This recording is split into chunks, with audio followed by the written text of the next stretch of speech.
Hozir 35 yoshga kirgan bo'lsam, 29 yoshimdan beri Enel kompaniyasini kollagen mahsulotini ichib kelaman va bu vaqt davomida tashqi ko'rinishim o'zgargan, ya'ni yoshargan terim, sochlarim to'kilishini oldini olgan, bo'g'imlarim og'rig'ini oldini olganman va bu aynan kerakli mahsulotlardan biri hisoblanadi. Ya'ni tanada oqsil yetishmovchiligi bo'lganda, albatta siz qarishni boshlaysiz.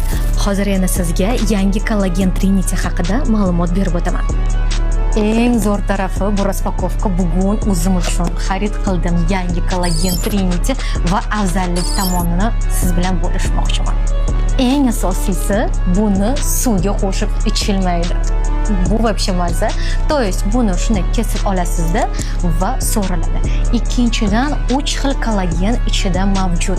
Ya'ni bu говяжий, moldiki, куриный, tovuqniki va eng asosiysi morskoy, ya'ni dengiz kollageni mavjud va 7 pokoleniya kollageni mavjud. Eng asosiy bizni ayollarimizga, yuzimizga kerakli bo'lgan gyaluronoviy kislota ham buni ichida mavjud bo'ladi. Ichida 20 ta stik, ichilishi juda ham oson va eng asosiysi 25 yoshdan keyin har bir insonga kollagen kerak bo'ladi.